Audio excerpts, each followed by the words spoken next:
So I always like to prefix this deck tech with, this deck isn't quite as convoluted as the combo I'm about to explain. So this deck has a 5-card infinite combo in it. And how it works is, you have Gideon of the Trials, who gives an emblem that says, as long as you have a Gideon Planeswalker, you can't lose the game. Then you have Chance for Glory, that says, creatures you control become indestructible permanently. Take an extra turn after this one. At the beginning of that turn's end step, you lose the game. And then you have Rodan here, which says when this creature mutates, you can cast a non-creature card with mana value 3 or less from your graveyard without paying its mana cost. And notably, this card doesn't exile the thing that you're targeting, so you can cast it over and over and over again. So the combo is, you have Gideon with an emblem, you cast Chance for Glory, you Rodan, mutate onto something, cast Chance for Glory, then you get a second Rodan to mutate the second Rodan onto the first Rodan, which lets you recast 2 spells from your graveyard. The first of those 2 spells is a Chance for Glory, so you get to take another turn. And the second is Callous Dismissal, the 5th card in our combo, that says return target non-land permanent to its owner's hand, amass 1. So this bounces your 2 Rodans back to your hand and makes you a 1/1 zombie army that you could then start your next turn because you cast Chance for Glory and mutate Rodan onto it again, doing the loop over and over again. So you actually only need 4 mana because you'll Rodan onto the zombie token, cast this, take another turn. On that next turn, mutate the second Rodan on, cast this, bounce your Rodans, and start the loop again. Now, the reason why this all kind of comes together is because you don't need the full combo for this deck to work. Just taking extra turns for 3 mana with a Gideon emblem out tends to be good and win a lot of games. You could just mutate this with just one of these to take an extra turn. We also have things like Narset here to help look for our combo pieces, and Search for Glory finds most of our combo pieces except for Chance for Glory. So Search for Glory can't find actual glory, so I guess you don't ever actually find glory, but it finds Gideon and it finds Rodan, and Rodan can flashback Search for Glory to find other pieces, and Search for Glory can find Narset, and Narset can find Chance for Glory and Callous Dismissal. This is a nice convoluted mix. So let's go ahead and dive on into some games with this. Hopefully get some reasonable ones in. We've played this one in the past and it's been pretty decent. Hopefully we can play some fun games of Magic today. I'm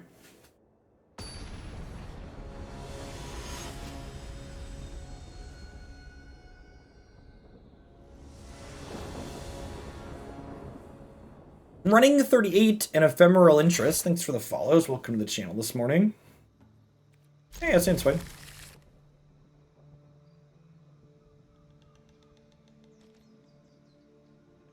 Hey, thanks, Chewy Bacon. Glad you're digging it. You're enjoying your Monday off.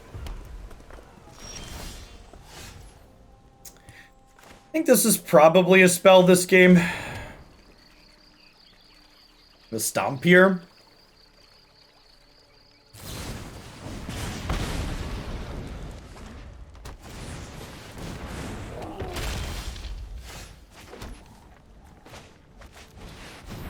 Alright, if we could dodge a Questing Beast, we could dodge a ball. Questing Beast makes it so Gideon's bubble does not work. It says damage can't be prevented. Well then.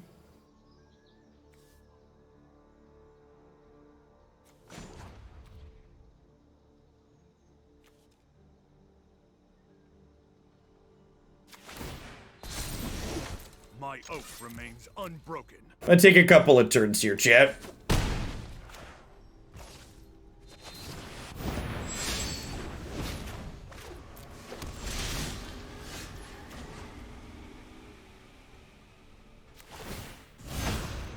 You cannot. And then let's Callous Dismissal the Sarkhan's Unsealing.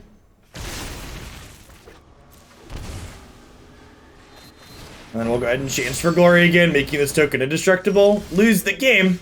No. No, I don't think I will.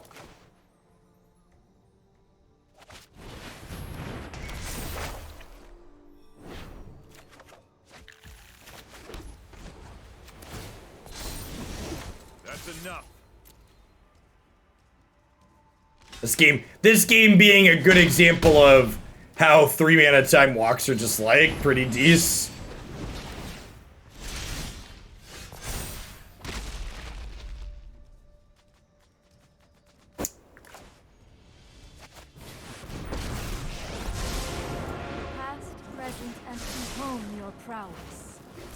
Well, all of our Rodians just went to the bottom. We'll go ahead and fish one up here.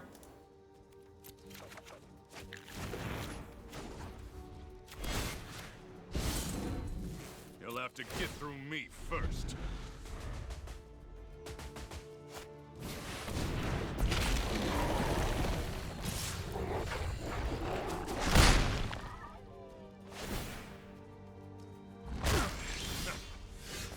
There, I wonder if they had the questing beast and chose to just play this instead. All right, so we have. Do we have the full combo at this point?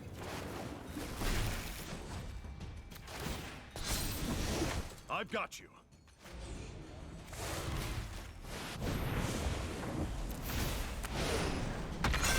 I think we're sufficiently. We're sufficiently large enough finite, right? Even if we're not fully infinite. Alright, extra Wrath of Gods are good. Aether Gusts are good. The fact they have Sarkhan's Unsealing kind of makes me not want these cards. Because they probably have more larger creatures. This is for the more controlling matchups.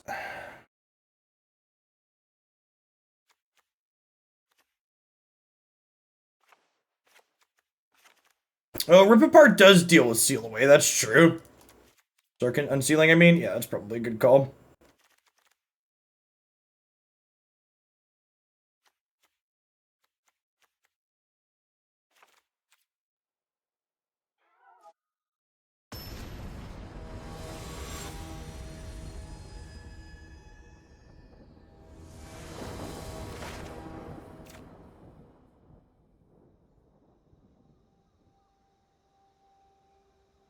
It just doesn't really do anything right. It's missing blue mana.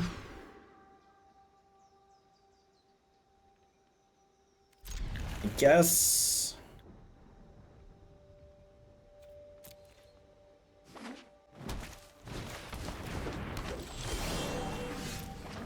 Second Narset is not a great pickup, especially without the second blue to cast it.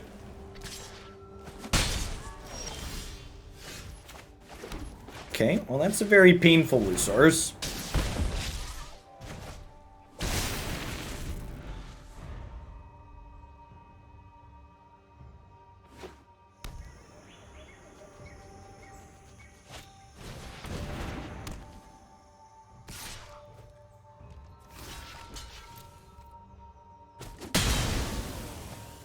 Easy block.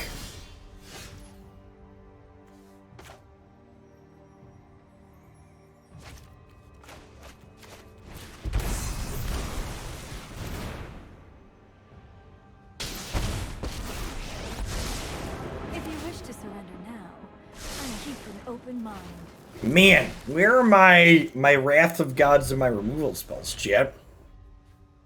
Definitely glad I boarded in the Rip Apart after seeing Cindervines. There's a good chance there are 4 Questing Beast deck. Garrick's Harbinger, yeah. I have just the trick for this.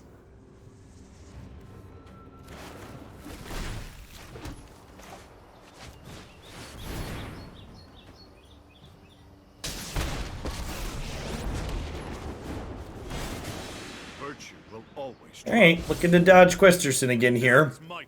They didn't have it last turn to kill Narset, so hopefully they don't draw it this turn.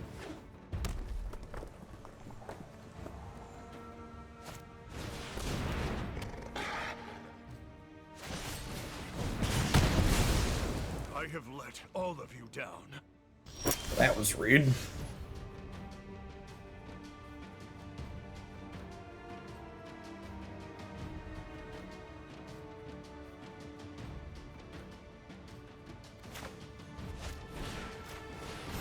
We'll send that one back from whence it came.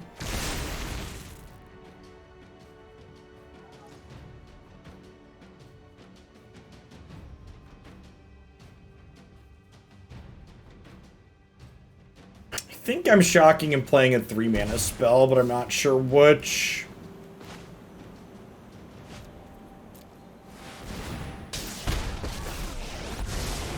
The focused and disciplined. Meditate and prepare. Huh? Oh, I have to load the overlay.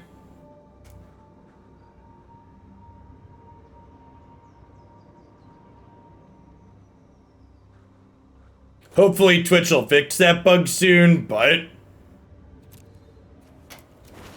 there's a bug with Twitch right now that it's not automatically loading Untapped. Untapped should be up now. You might need to refresh for it, but it's there.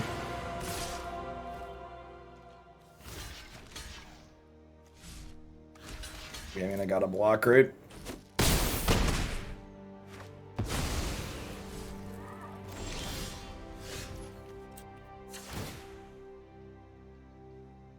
Hone your prowess. Well,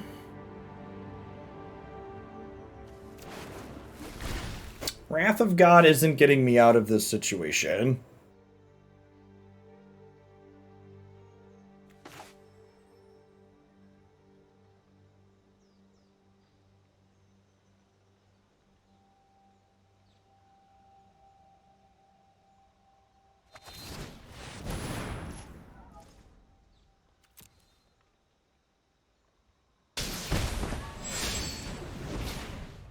So, I think we put this into play tapped and then cycle this.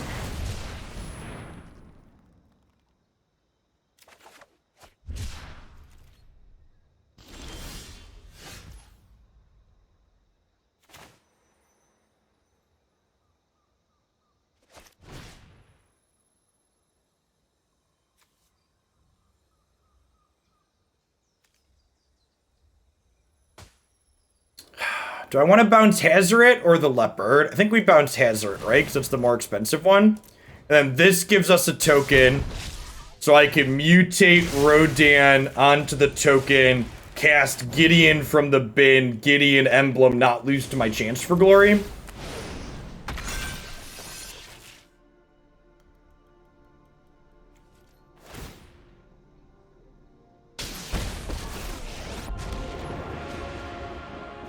Virtue will always triumph. This ends now.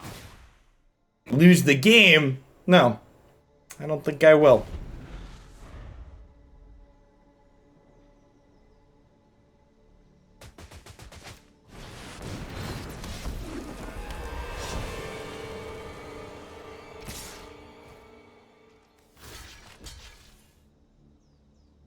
Oh man, we're dead because they drew a land. They get to kill Gideon, and then they get to discard a card to kill us with Hazoret.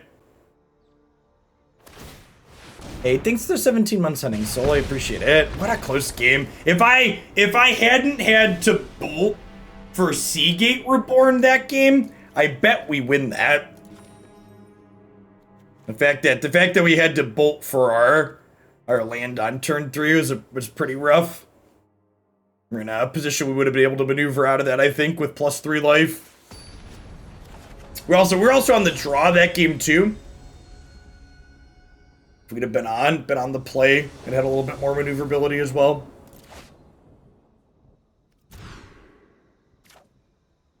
This is certainly where the magic happens.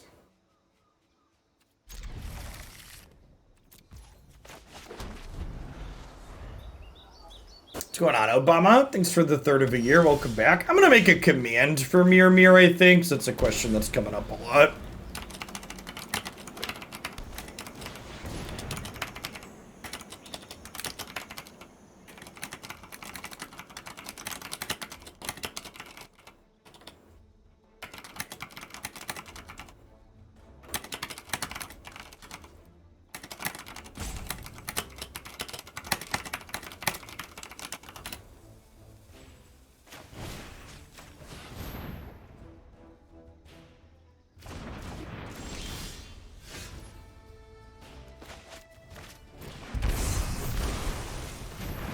The bolt lands are painful, chat.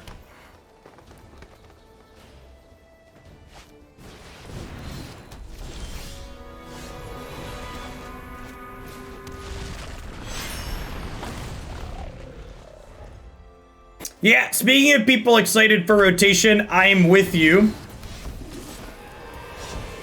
That's a hell of a curve. We will be the upcoming Hoaglandia Open this weekend will be the standard 2022 format, which are people that haven't been keeping up. That's the freshly rotated standard format. So it'll be it's basically 4 set standard, Zendikar, Kaldheim, Strixhaven, and the Adventures in Forgotten Realms set that's releasing on Thursday.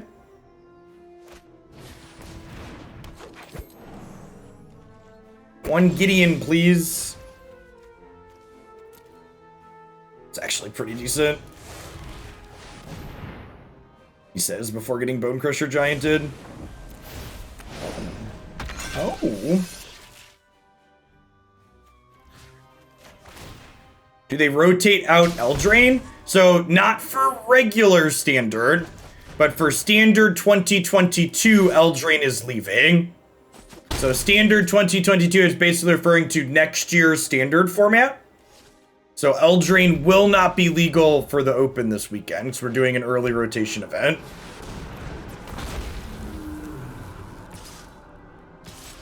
It's a dinosaur, it's not a dragon. What a tilt.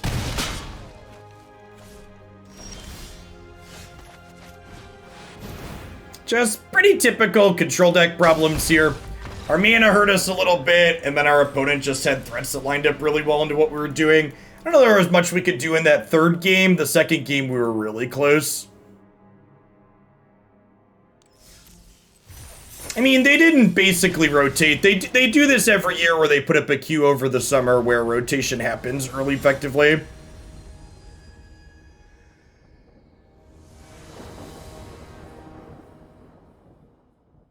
It's not always this exciting or popular, people waiting for it, because usually Standard's not the complete dog shit pile that we have currently. We are 20 minutes into Historic. Ghetto Guac, we start Historic about 10 a.m. Central. You can always find my schedule on my website as well as on my Twitter. It lists not only when I'm going to be live, but what I'm going to be live with when. We're doing Modern to start most mornings for a couple hours.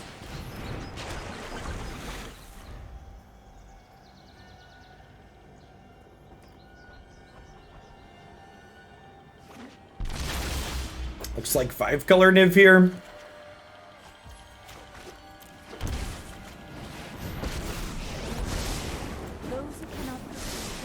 We played Hell's Kitchen this morning for Modern. It was very sweet.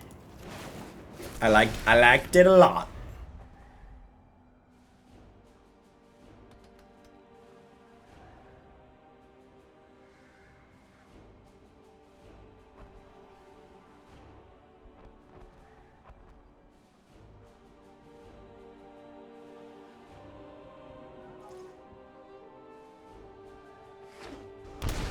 If we brick on the land with Azcanta, our draw step, and Narset, we can search for glory for a plains, which honestly is probably what we'll do if we're going to miss, because hitting our land drops are pretty important in the control mirrors.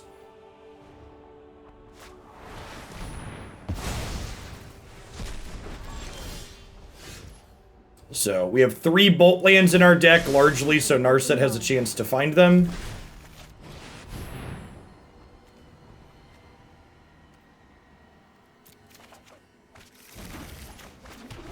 So, Standard, under Wizards' lack of guidance, has fundamentally failed the task that it sets out to do, which for people that aren't familiar with how Magic differentiates its formats, the purpose of Standard as a format is to provide an experience that changes as new cards are introduced and released. And the current Standard format has not fundamentally changed in basically 6 months, and it's not set to fundamentally change with this new set release. we'll get a small amount of new additions that might supplement into existing decks, but the cards from last year are so powerful, they edge out anything that could be added from these new sets.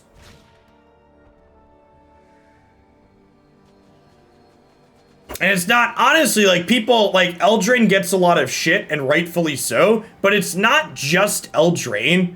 Ikoria with Companions and the Sultai Ultimatum. What's the other one? Ikoria with Companions and Sultai Ultimatum. Theros has all of these sagas, and it has,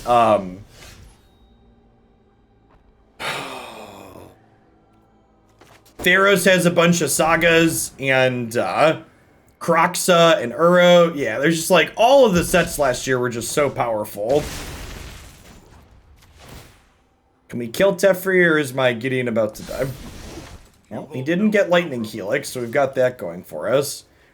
And they don't have mana to Vanishing Verse. I mean, we're not drawing lands, but their Teferi is dead, so we've got that going for us.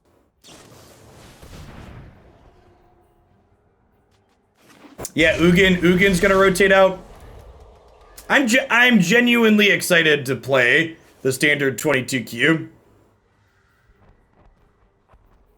I think anybody complaining about the food decks in Modern is a fucking idiot, and you should not listen to their opinions.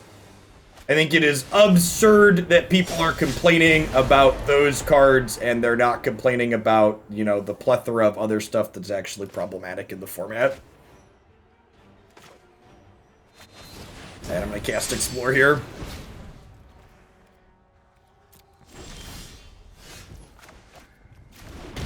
Opponent's got a Spicy Brew. You must not be following, Cody. The opponent's playing a stock tier deck list for reference. Five color Niv is one of the known better decks in Historic. And they frequently play 0-1 Scarab God.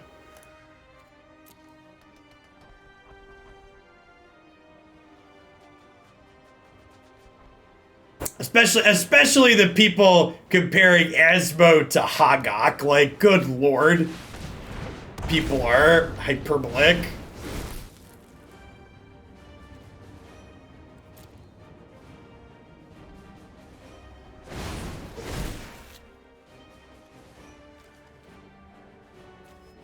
Alright, hopefully they just don't get another turn here. Yeah, we're actually set up to combo them, right?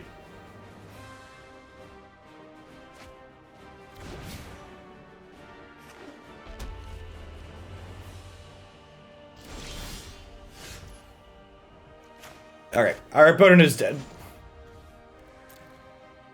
It's gonna take us a second, but they're not gonna get another turn.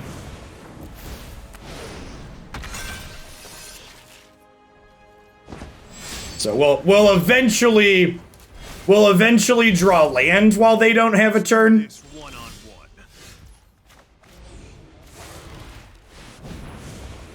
Famous last words.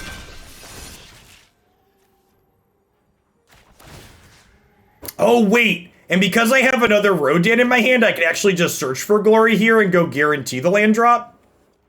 Yeah, that's actually a line.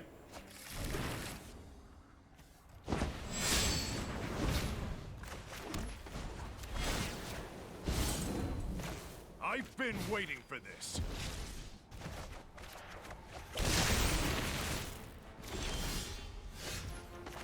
How long is it going to take my opponent to figure out that they don't get more turns, chat? What do you think?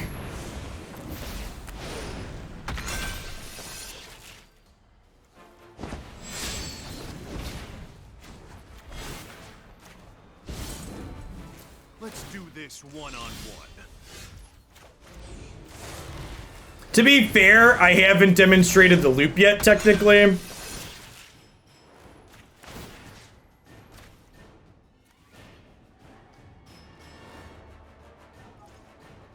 Oh, I thought I had another land to go get in here. Fine, whatever.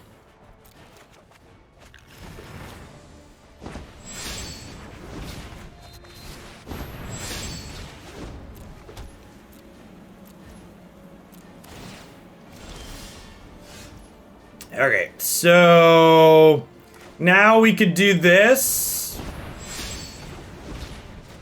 And then we could do this. That's true. Azcanta would become a land. All right, they figured it out. All right, so Wrath of God out, Ruinous Blast out, Birth out. Miscast is good, Pact of Negation is good, Aether Gust is good, maybe Sarkhan is good. I don't wanna trim here.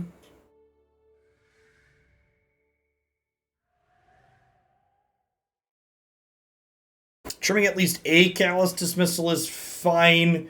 We don't need to combo early or quickly because I'll have more disruption. Normally, this is our control deck game plan, but Aether Gust happens to be good against Niv. Maybe Aether Gust is just not good enough. We just like let their Nivs happen or we Pact of Negate them. It's probably the case.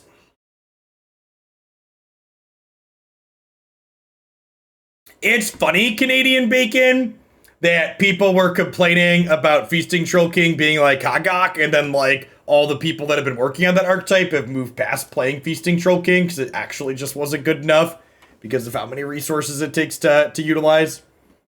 Just super amusing. Penguin Power, thanks for the 21 months. I appreciate that. Welcome back.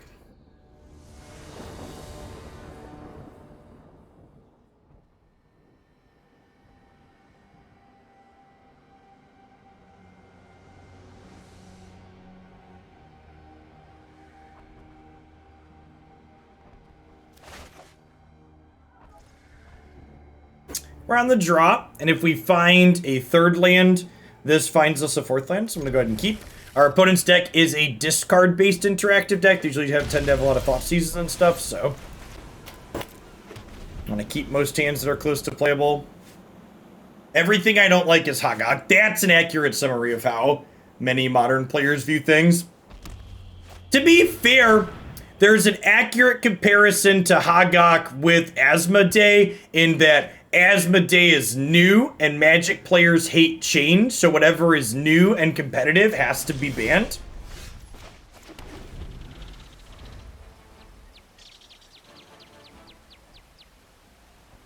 My body is ready to miss our third land drop in my 26 land deck on the draw.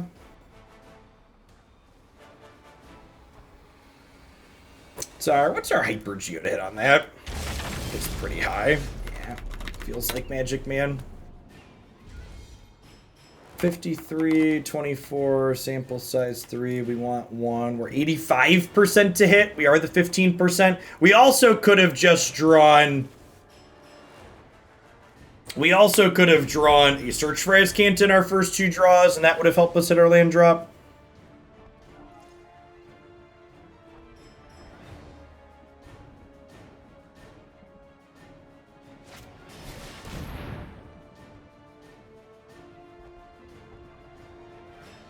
Well, now I'm really sad that... we discarded the Teferi, because we're going to get a combo piece on Mortigo here. Hopefully the name Chance for Glory and draws 2 cards. Yeah! We're going to hit some land drops, chat.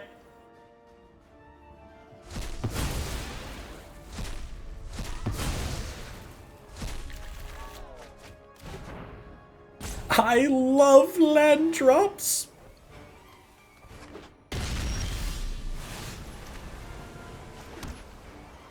Okay, I'm gonna Gideon Emblem here. So this way I can Pact of Negation a Niv Mizzet next turn. Or a Teferi.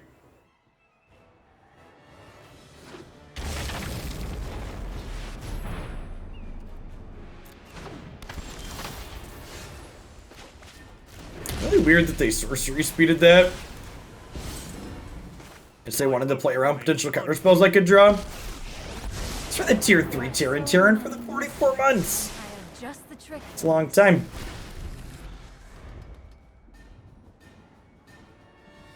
Well.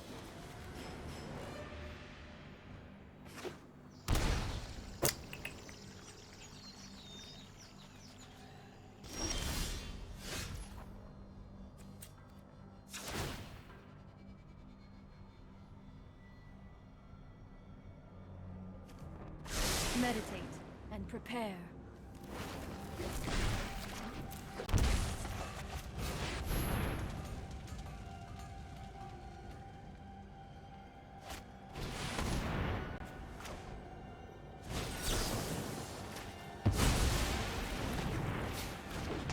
Alright, so if they have 2 ways to kill Gideon next turn, we lose the game. I don't think so. Oh wait, I could just pay for the pact, right? Yeah, this is fine.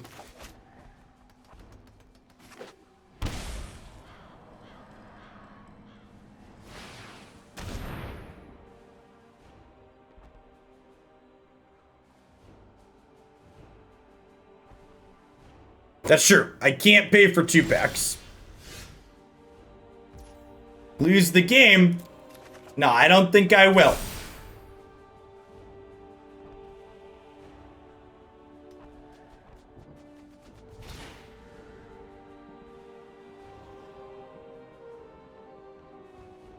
Paying for a pact? Is this some kind of peasant joke I don't understand?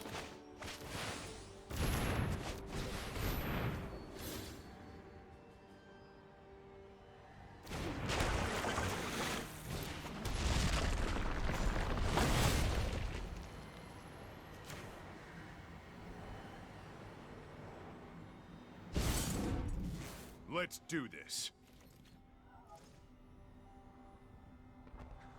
They have another RAF?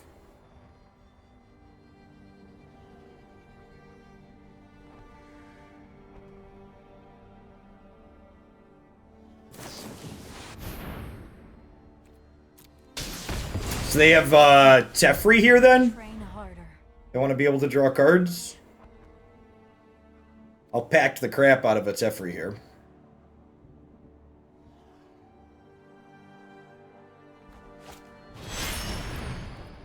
You have a moose that doesn't do anything because I have a Gideon. I'm definitely in for a land. And then this is bringing Hero of Dominaria into play here. Right on schedule. They could have like a Fracture here to deal with Gideon. Or Teferi. D-Spark. Yeah, I think that's fine.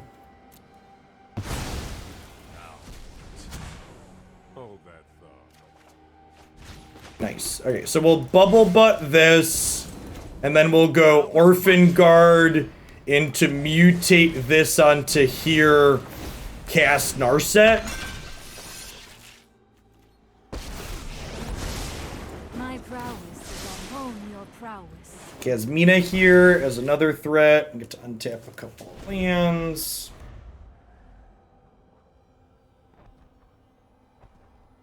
Get to really see the range of our deck here at a game that we won through a combo, and now we're going to get to grind them out via our fair game plan, just like this value control deck.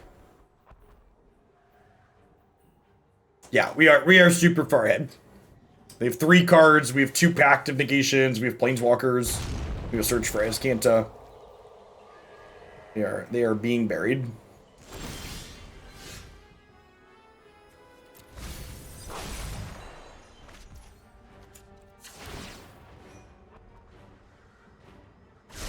Thoughtfulness before action.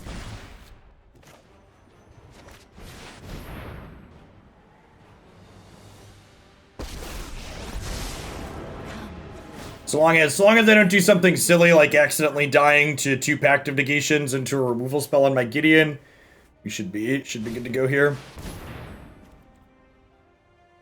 You got her. She's gone. My schemes are ruin.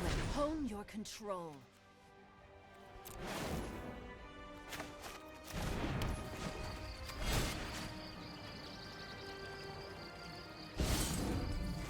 Let's do this.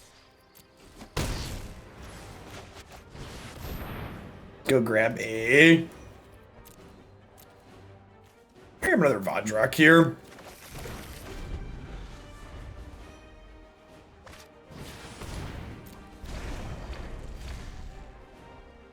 Milady. We are getting close to paying for double pact.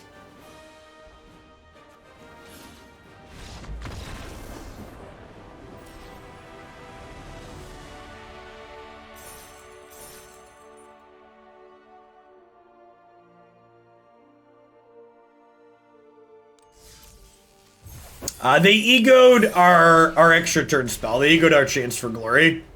Which, thinking about it, they're probably supposed to ego Gideon, right? Like, I think we lose that game if they take Gideon instead of Chance for Glory.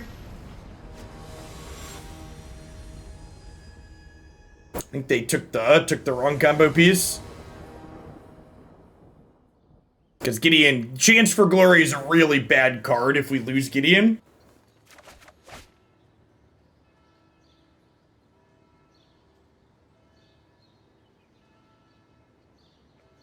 Do we have a Gideon on board when they egoed? I don't believe so. Yeah, because we only had 2 lands when they egoed us.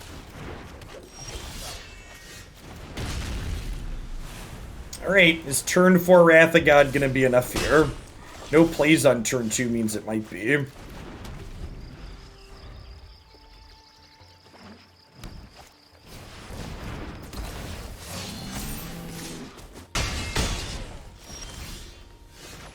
Maybe.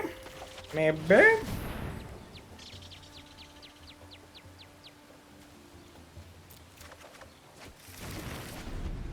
Grab a land that doesn't hurt us. So we're going to 9 currently. They could have a lethal collected company here. Questing Beast puts us to 4. Leaves us dead to another Questing Beast.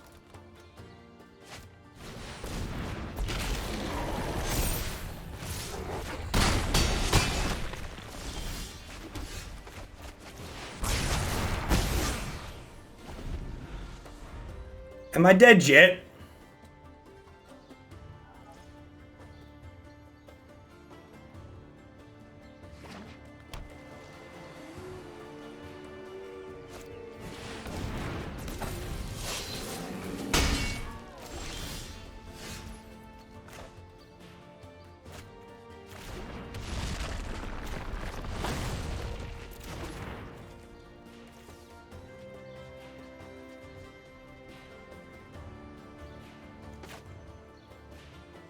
So we have to do this, draw Gideon.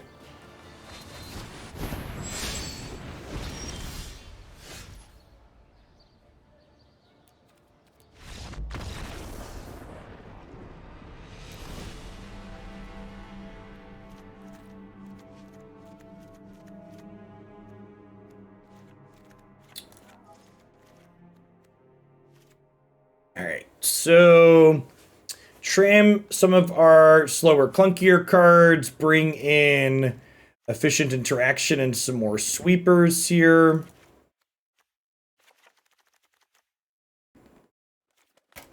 I definitely wouldn't have kept the hand I kept there if we knew we were playing against Skrull. That's just something that's going to happen sometimes. You keep hands that are like, okay, against a controller or mid-range deck, and then your opponent's playing aggro and you get run over. Magic's a lot more skill testing when you have an open decklist setting compared to the ladder. Decklist being closed, like, is a big part of why aggressive decks are better on the ladder than they are in tournament play.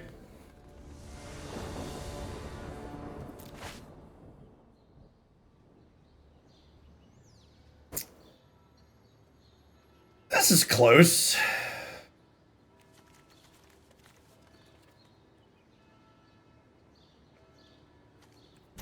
First play is Gideon's probably not good enough. Yeah, this is much better.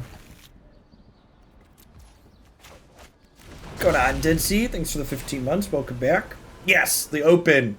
The Open is a more skill testing environment than the ladder because it allows you to make good mulligan decisions.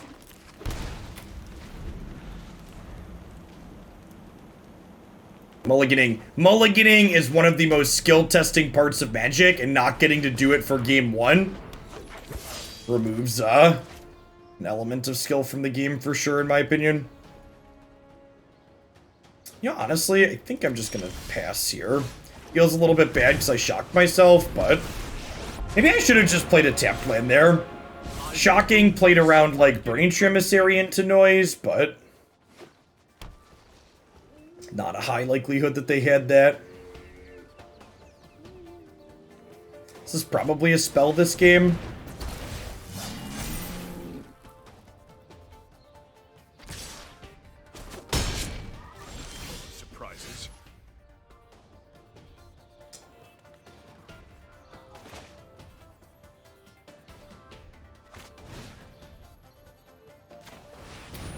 You'll note that I didn't say aggro is bad in tournaments. I said it is worse in tournaments than it is on the ladder. So in the case like Gruul, when it's very good, it's still plenty fine to play in a tournament. Also, a number of people you'll play in most tournaments won't be playing well, and they won't leverage that mulligan advantage that they could be getting from tournament magic. I must revisit my training.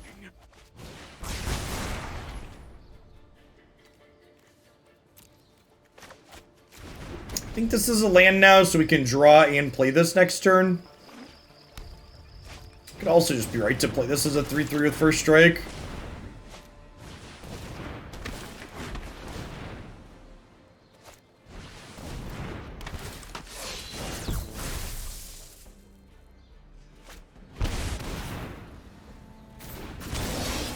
Alright, so we need a second Wrath of God or we're dead.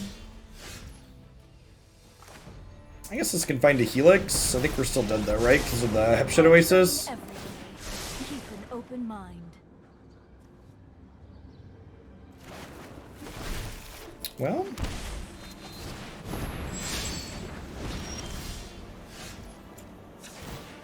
I have just the trick for this.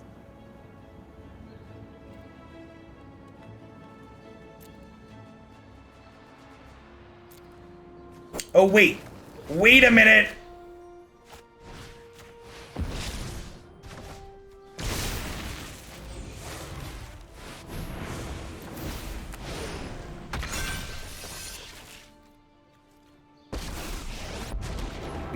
We found the line, Chip. Virtue will always. You cannot win.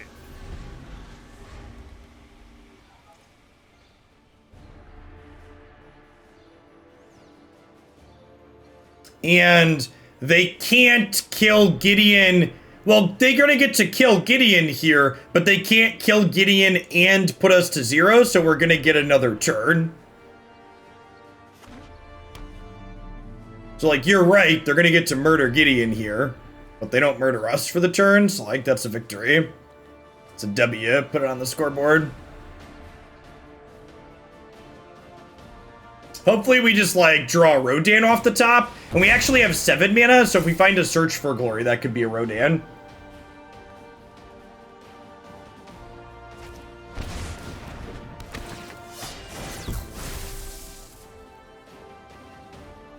So you have six Rodans to draw 2. We also have 3 copies of Wrath of God, so we got a lot of live draws here. Urza's, what's it called? Is also great.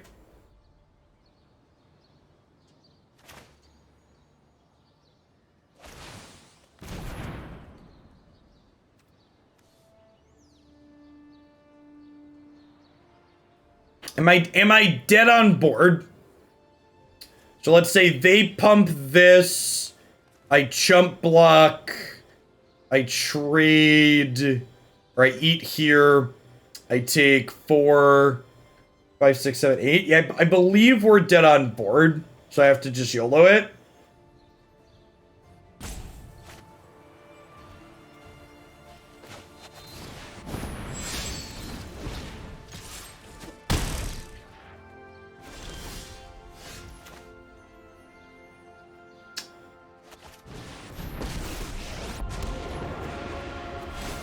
Defend yourself.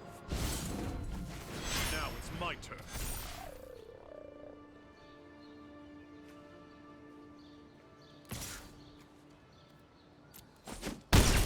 Listen, chat. I am a trained professional. Do not attempt this at home. Also, this is indestructible permanently, just for reference.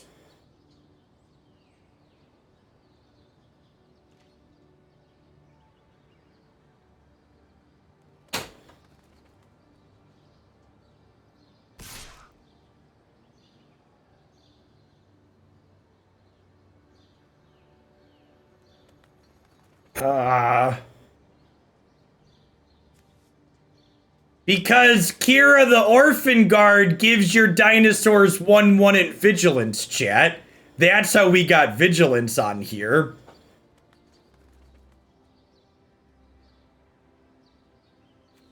Because this card is designed to be played in a tribal deck. Alright, so is this cleave?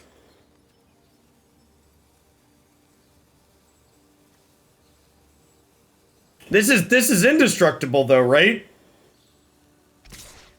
And again, even if they kill the Gideon here,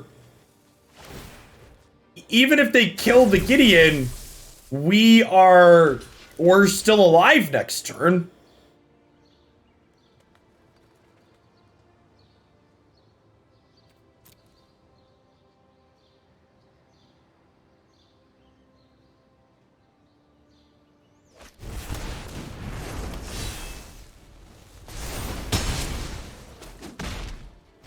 Underestimated you.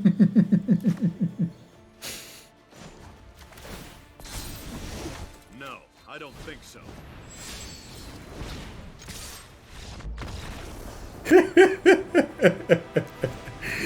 Alright, and chat, I would like the record to reflect that was the easy game. Now we gotta try and win a game on the draw. That was the easy game, the one where we held on by the skin of our teeth. Our deck's definitely better against control in mid-range than it is against scroll. But, you know, the games are very fun. A lot of little edges and, you know, tapping the top of the deck and stuff like that. Yeah, this is fine, right? We've got Aether Gust and Callous Dismissal's interaction. We've got this to flash it back down the line.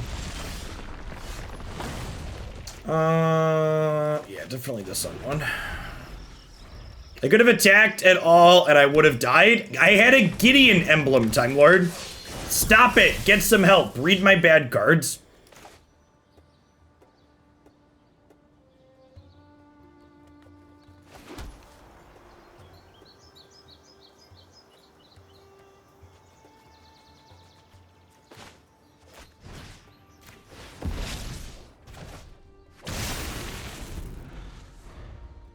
Yeah, we played Teamer Oko and Winota and Mir yesterday. You can find the videos on YouTube.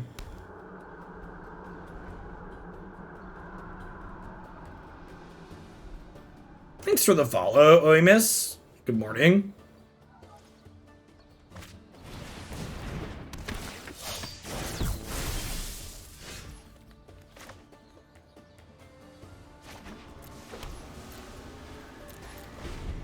So we're going to Aether Gust something this turn, and then we'll Rodan Aether Gust something next turn.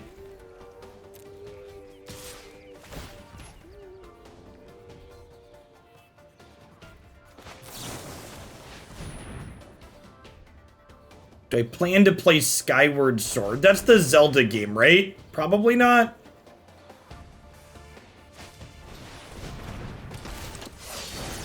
If I'm being completely honest, Breath of the Wild kind of put me off Zelda games.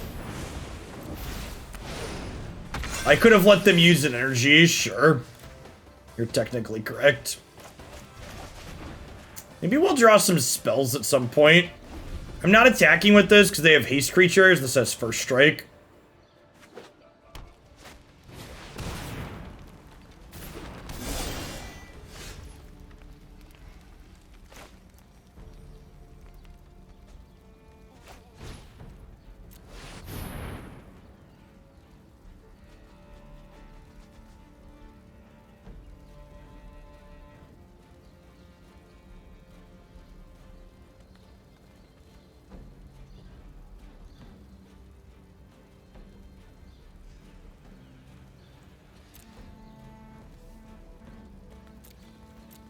You know, honestly, I think I'm just gonna get another Rodan here.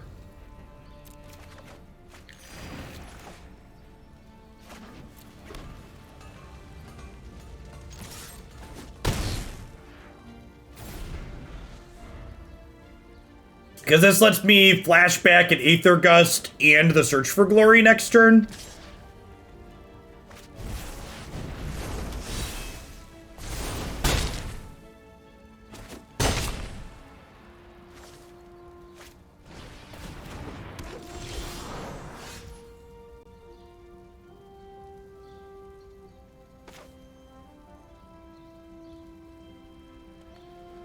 What's going on, Rouge? It probably popped up, but I just wasn't staring at it. Thanks for the third of a year. Or Streamlabs is having an issue. It's definitely on my event list though.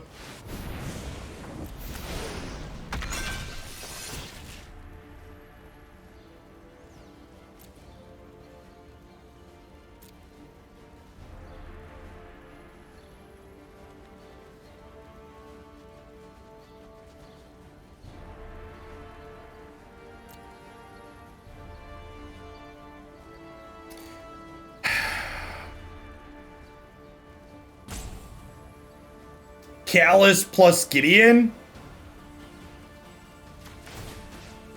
I think it's Callous plus Search and just get another Rodan?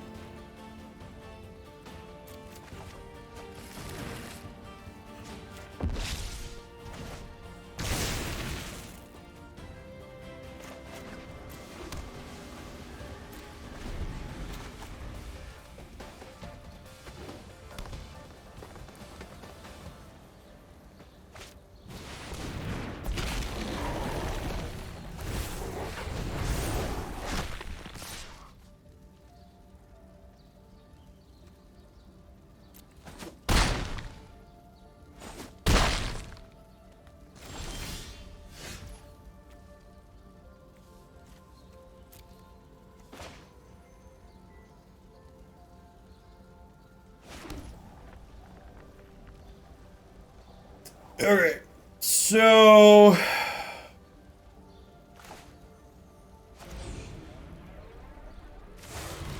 we put this on here.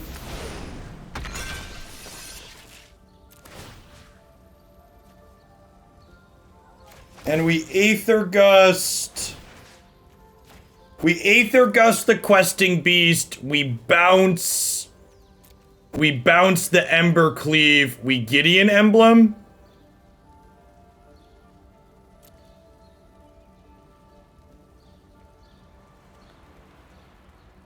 And I think we Narset, because I want a chance for glory at this point, right?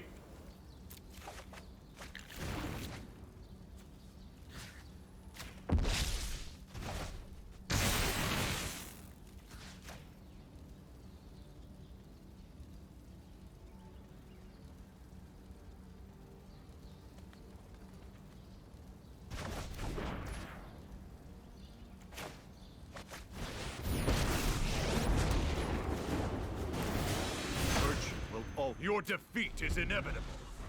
So they can actually Spellbreaker plus Cleave here. They can't Questing Beast plus Cleave.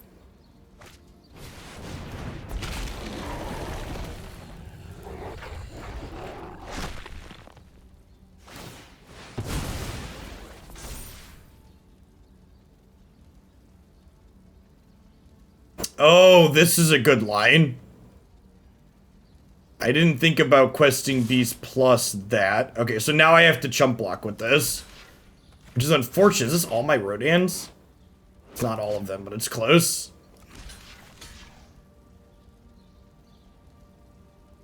That's rough.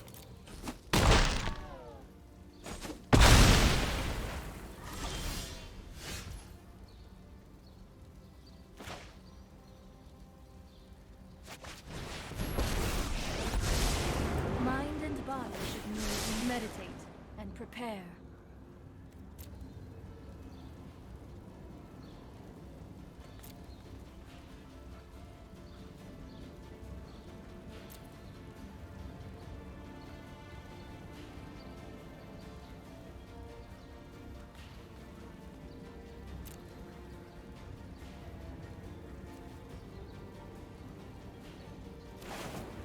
Okay, I think it's Helix. This actually might be a spell.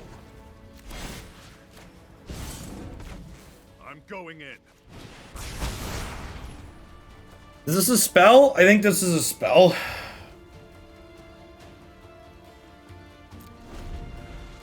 Eight mana would let me draw, play, and cast Helix next turn.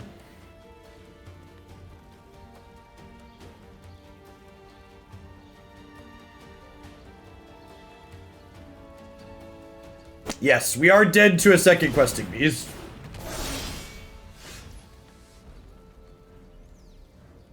Okay. Ekasek, thank you for the tier 1 3 months in advance. I appreciate the vote of confidence.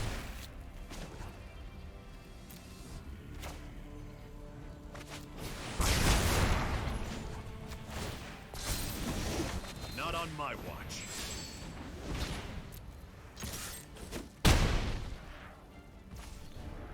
I think this is still a spell.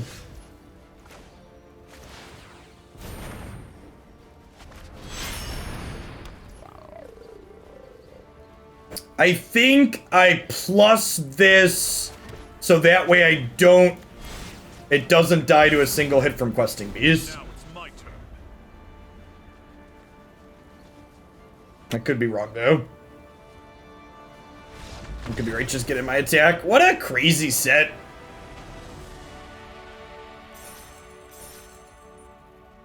This deck generates really sweet games of Magic.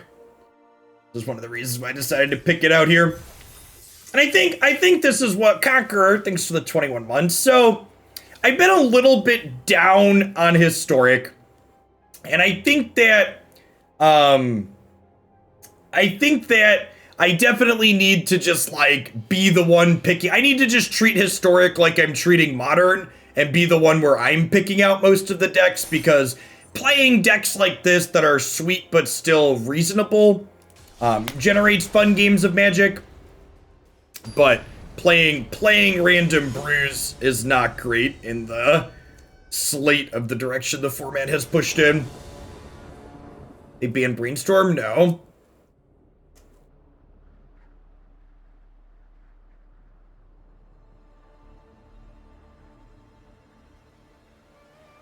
To be fair, Lambton, a lot of the modern submissions have been pretty reasonable.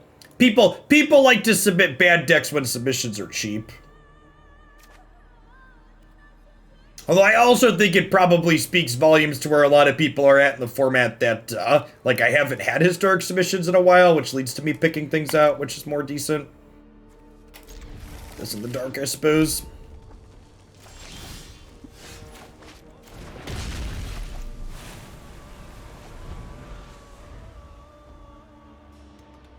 I'm not expecting changes to Historic for probably 2 or more weeks at this point. They usually don't make changes to formats during set release weeks, because they want people to be focused on the set release. I am taking tiered modern decks for $50, so decks that have a pedigree of being reasonable. I am taking garbage modern decks for $100.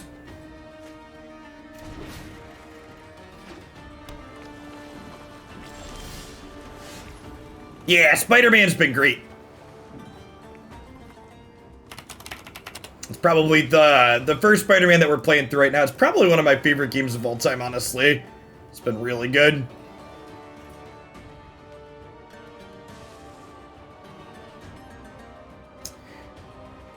Do I want to search for something here? How am I getting set up this game? Is Fish considered tiered? I don't know. Does it have any 5-0 finishes or finishes in tournaments?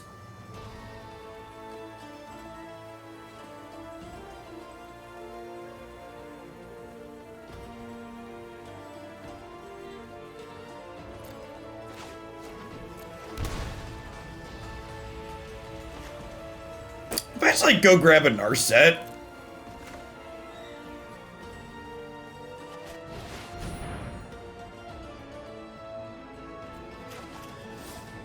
If something has multiple 5-0 finishes or a single large tournament finish in the last month, I will take it at the this deck isn't garbage rate.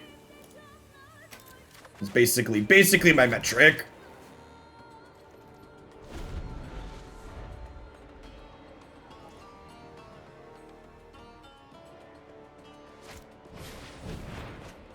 This is probably going to be a turn too slow. Vomit. Let's do the high roll again.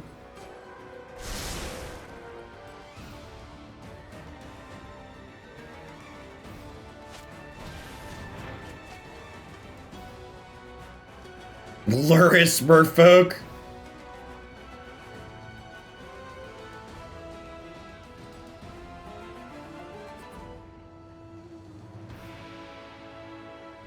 Honestly, it might have been right to just play Rodan as a 3/3 first strike flyer last turn.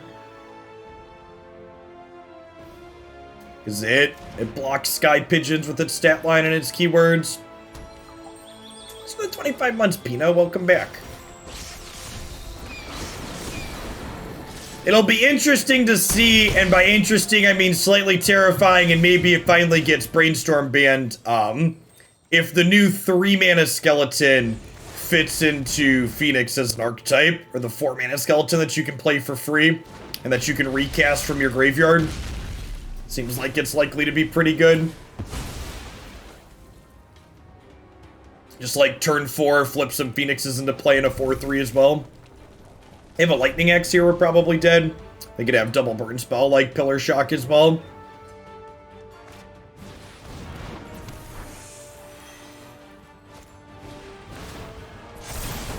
Yep, just dead.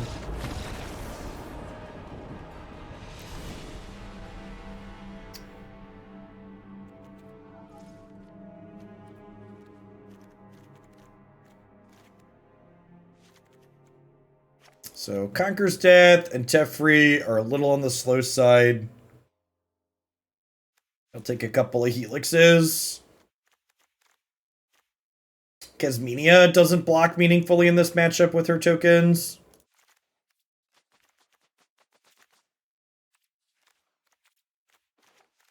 Sure, I'd take one of the 5-0. One of the 5-0 lists at my lower rate, Roosh.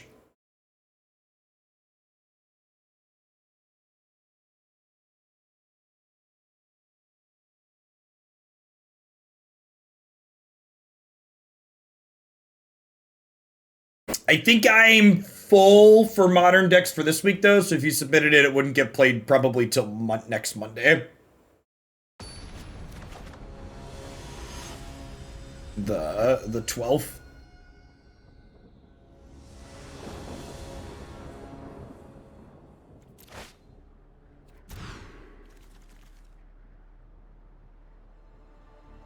Perfect. I appreciate it.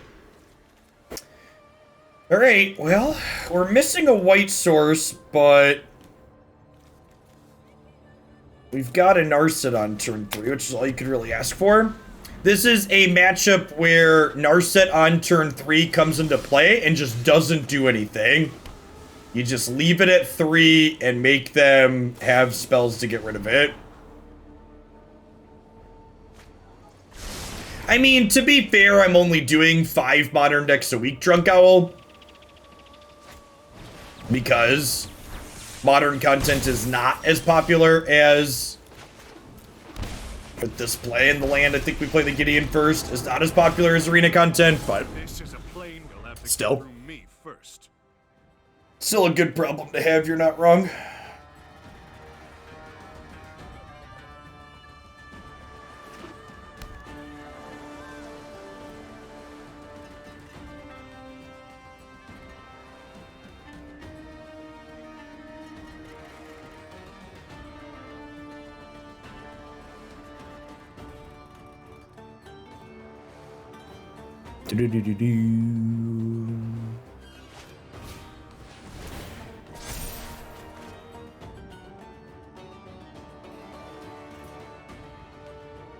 See, you referred to it being modern in the pre-MH2 days.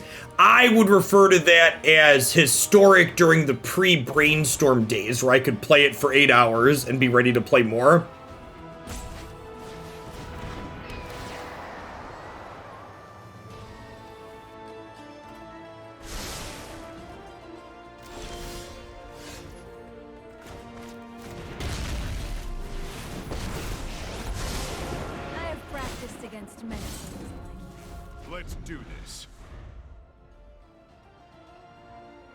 So unfortunately, if they have a shock here, they can shock Narset. They can also just like hard cast a Phoenix. If they have to sit here and cast Faithless Lootings to get their Sprite Dragon big enough to kill her, though, that's good for us.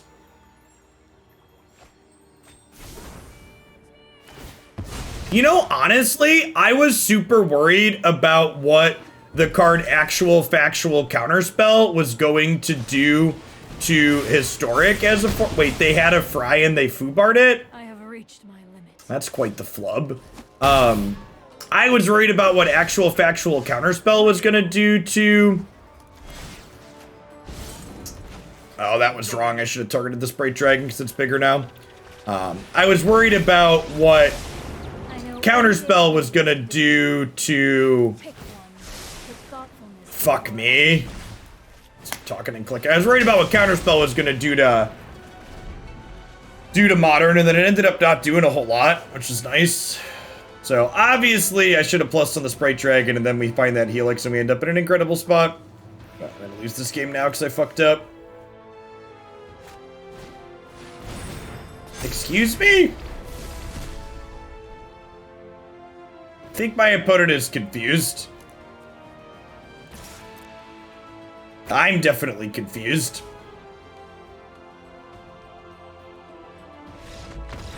Alright. Listen, chat. Sometimes you think you're playing Magic, but you're actually playing soccer and you kick a ball back and forth.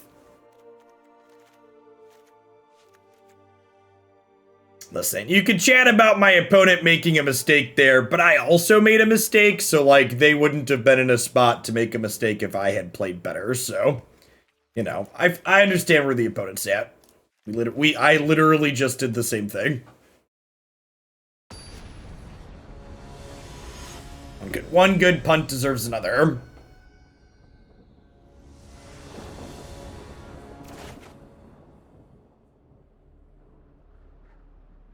Yeah, Ascian's great, right? We get to Helix a Sprite Dragon on 2 and then have a Narset on 3. Hopefully they don't put a Phoenix into play on 3.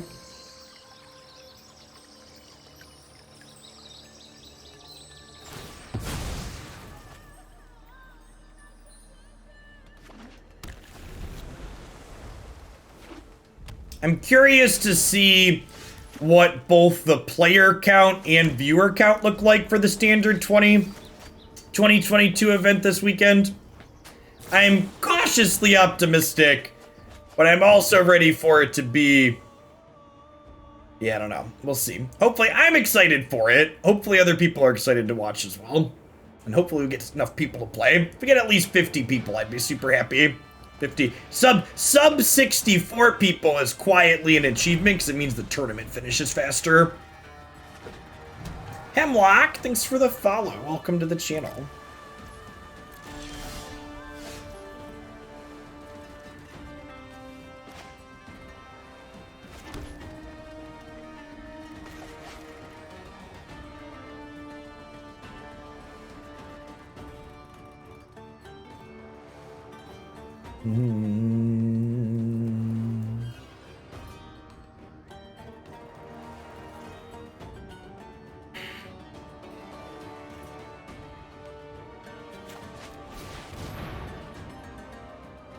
Do I count as one of those people if I register Tybalt's trickery for the tournament? Sure.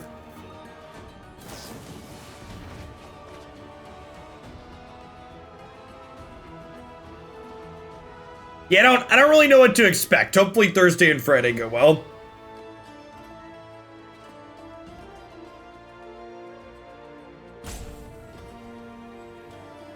So I think it's right to jam the Narset here. Well, obviously they could have something like Dispute sitting around on the Narset, gives them more opportunity to just like flip a Phoenix into play. So it's kind of a damned if we do, damned if we don't situation, and there's a high upside to jamming and them not having it. Yes, standard 2022 is Zendikar, Strixhaven, Kaldheim, and the Forgotten Realms set that's releasing this week.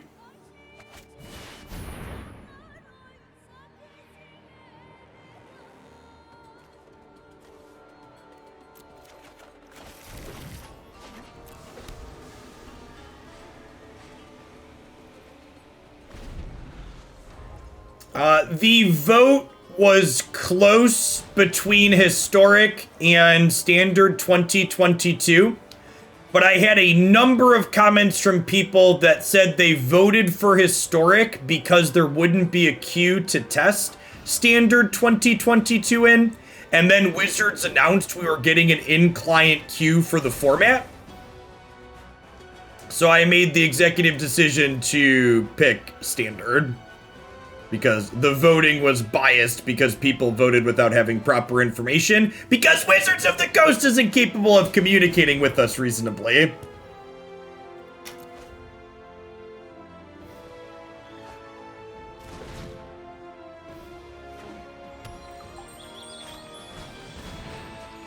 Yes, yeah, starting on Thursday, there will be a ranked best of one queue for Standard 2022, the format of the Open. And we will be playing it all day Thursday and Friday.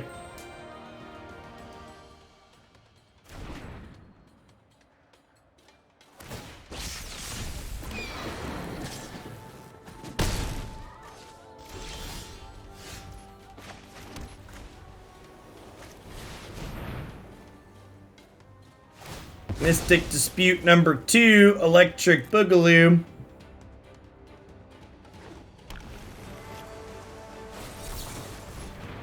It's for the 15 months reasonable. Welcome back.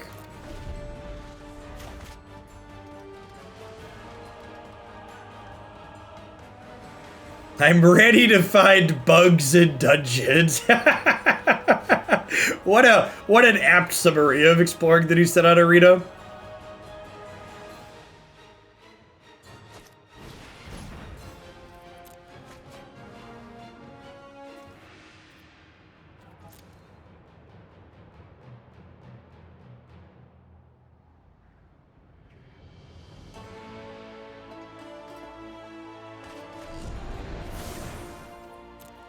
Okay, no second bird. They did find an ox, though. Go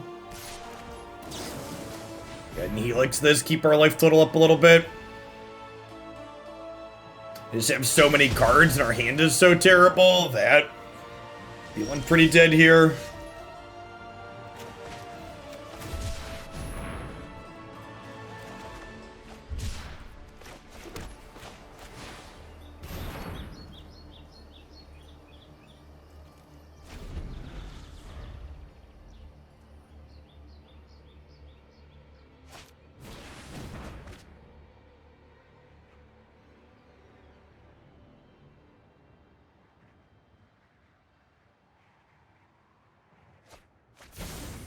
Yep, there's a second sky pigeon.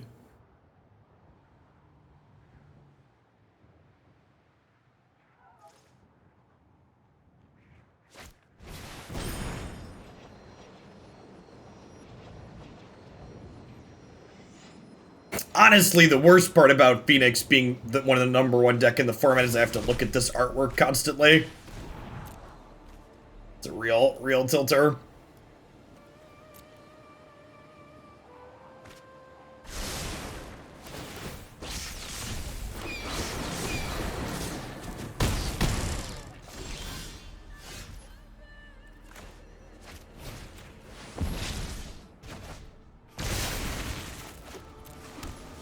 Kind of spin our tires here a little bit. We can Aether Gust a bird this turn at least.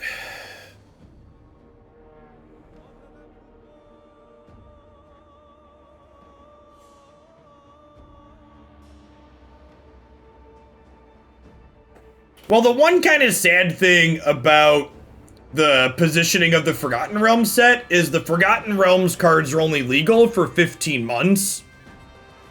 As opposed to, like, Zendikar, they got to be legal for 24 months.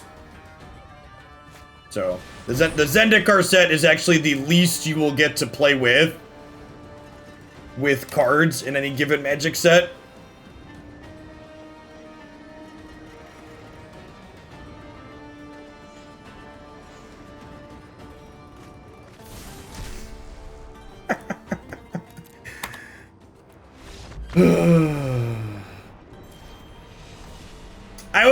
You can, like, complain about their deck, like, being lucky and having the Phoenixes, but, like, their deck just sees so many cards, right? Like, their deck is built in a way that it's gonna do that pretty consistently, because their deck is just more consistent than everything else in the format. It's just how it goes.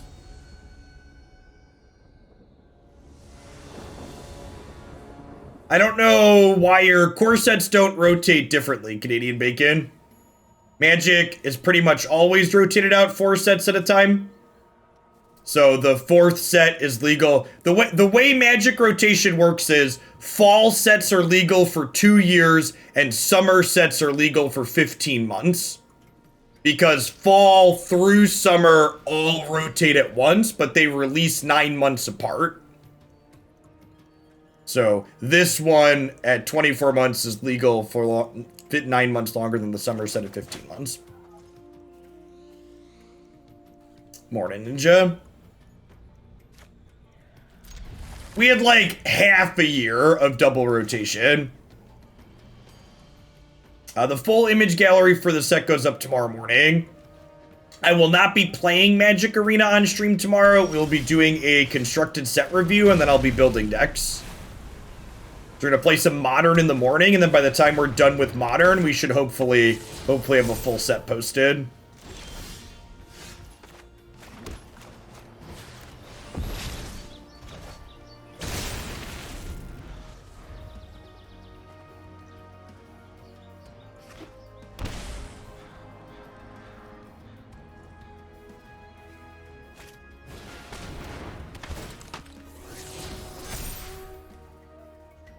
Collected Company Explorer. Must be missing a land drop, huh? Are you playing Best of 1, Ventherax? I have to imagine you're playing Best of 1 if 5 of your last 6 matches. If you're playing Best of 3, that's just bad beats. Elves is wildly popular in Best of 1 because a lot of the cards that it loses to are sideboard cards.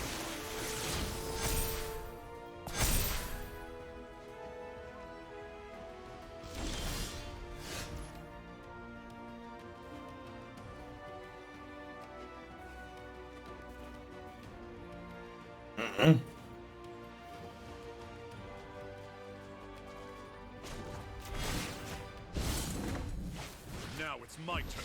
Let's continue tempoing their board.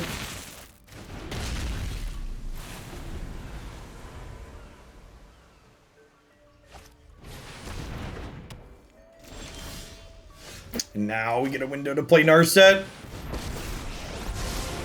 are so many mysteries to uncover. Keep an open mind. Okay, nice. I think we're cycling this Irrigated Farmland. It's just you and me. Yeah, Elves is single color, but it has a ton of rares in it still. Magic decks just play mostly rares and mythics, right? Is this the only non-rare mythic in my deck? Probably close to it.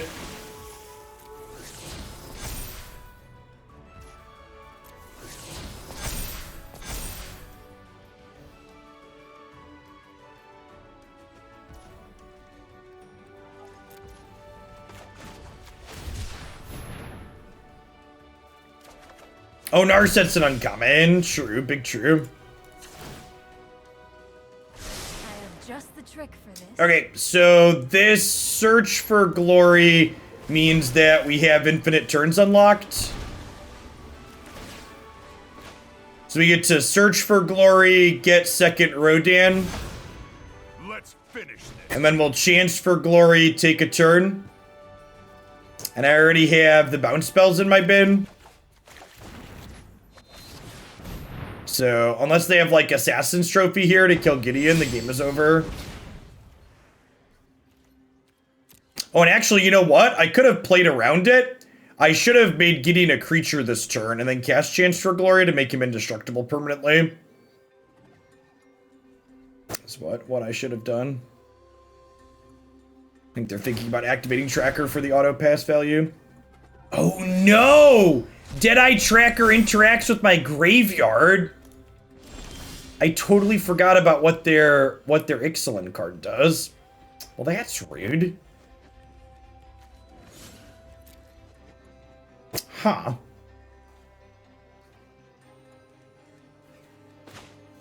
Well.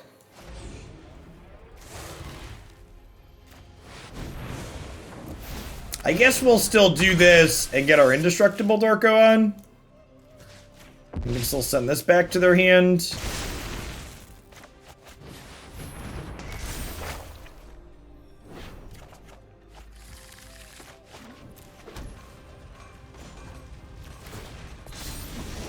That's enough.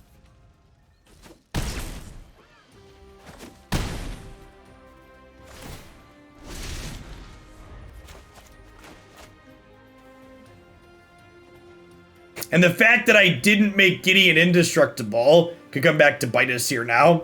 Because they can Murderous Rider Gideon. They wouldn't have been able to Murderous Rider Gideon if I, Hey, Y-Sticks, thanks for the 29 months. Hope you're doing swell. You still been doing Runeterra stuff? How have you been finding the current patch? Seems like one of their better ones for sure.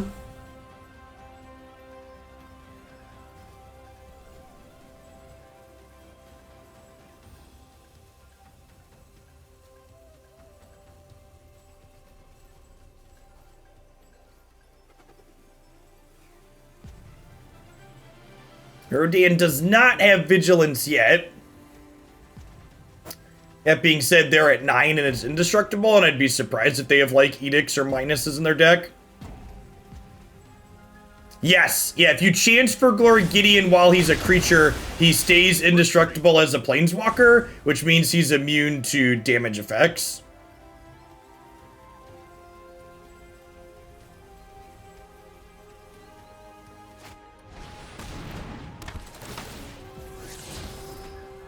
They find a Wild Growth Walker, they could beat us, potentially.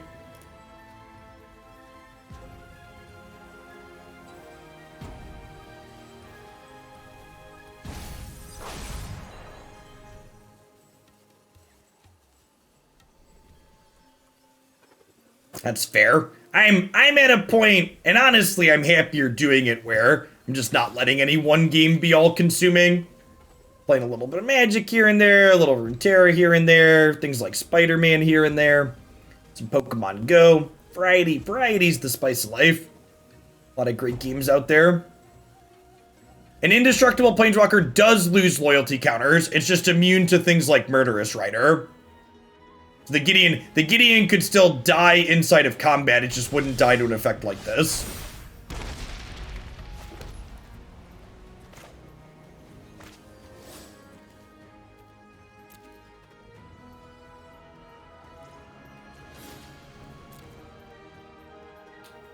Wait, I have lethal, right? If I Rodan under this, it's still a zombie army, and it gains flying, and then when I callously dismiss, you know, whatever, it's gonna get a counter? Yeah, then we attack for 7. The Scrappy Knot combo kills in this deck are funny. It's like, and for my next trick. Alright, so Wrath of God seems good. Rip Apart and Helix seem fine. Gust seems fine. Teferi, this is not a control matchup. Hey, Elliot, thanks for the 15 months. Welcome back. Birth seems kind of meh. Their attackers are going to often be bigger than it.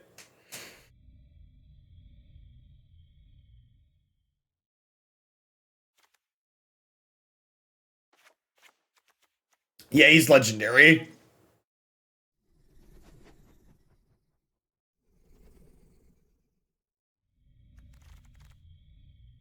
Conqueror's Death probably slow. Need 2 more cuts here. Would I rather have Kasmina or Narset? You can probably protect Narset, okay, with all this removal. Let's cut Kasmina.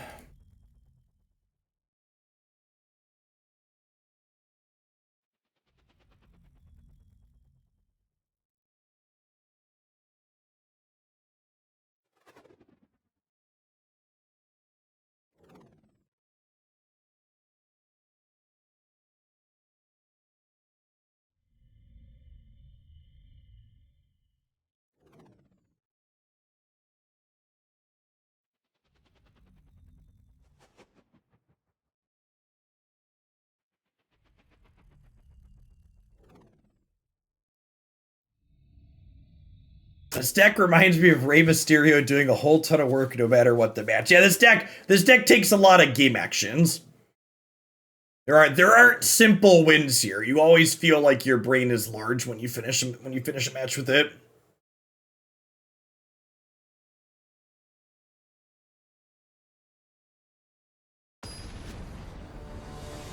Gonna finish this matchup with this one. I think shift gears over to some Mardu tokens for the next little bit. Roaring Rubber Ducky, you're the one. You make Twitch streaming lots of fun. Roaring Rubber Ducky, thanks for Prime. Listen, chat, I have small children. We get to parody Sesame Street here.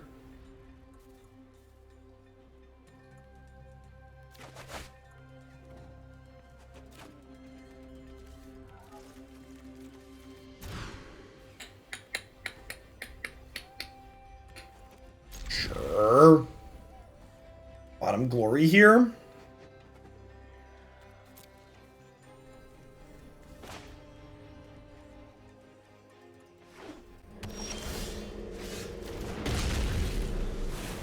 Godzilla went back into hibernation, something like that.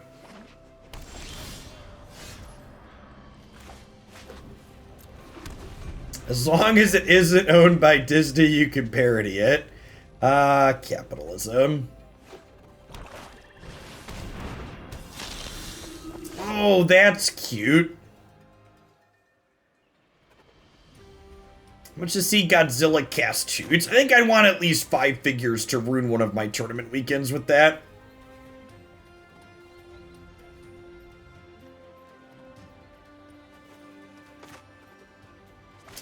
I think I just murder this one before I get into trouble with like a collected company jumping up and hitting me for a bunch.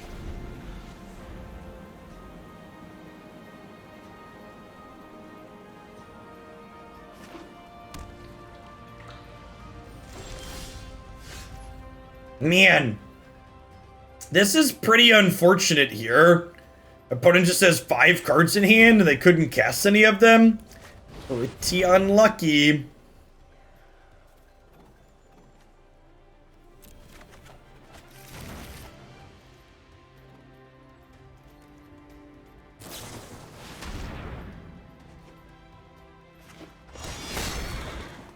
Actually unlucky, or is their deck just built medium?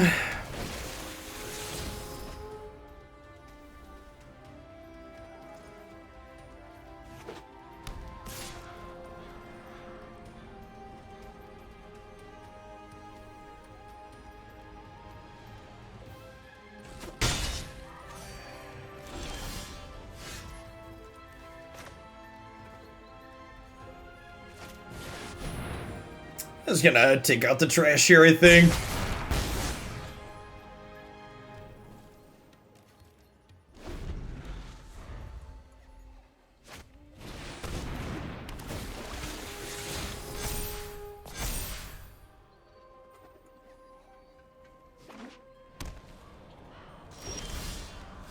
Yes, seeing how the average Magic Arena player builds their decks, I no longer feel bad for people when they brick on collected companies.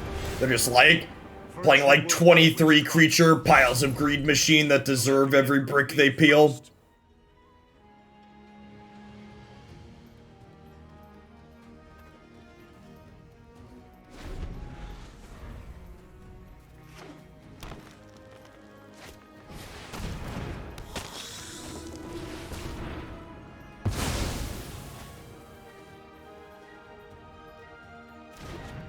That's cute.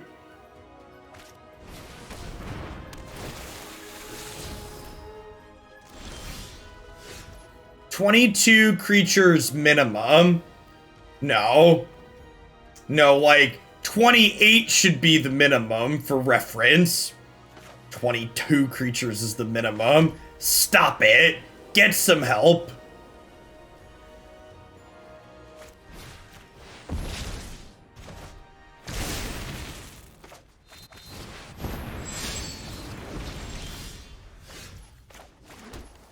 Wake up, sheeple! The truth is out there!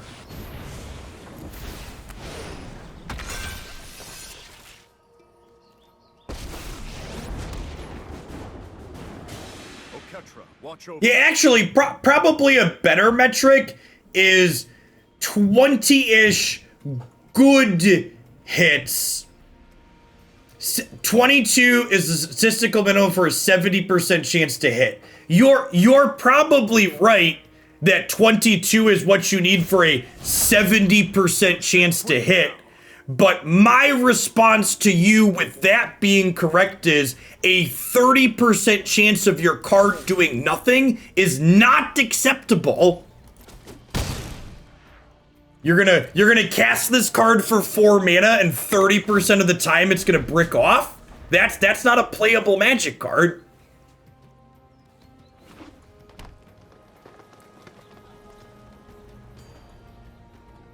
And then the other part of the collected company coin is someone will tell you, like, well, Jeff, oh, honey. Don't tell Scotty, chat. Scotty doesn't know. This is indestructible permanently from the thing we did earlier. What was I gonna say? People like show you like their 28 collected company hit deck, and like 8 of the creatures in their 28 hits are like 4 Land War Elves, 4 Birds of Paradise. And it's just like, well, you technically have 28 hits, but like you also have like 8 that are awful, right?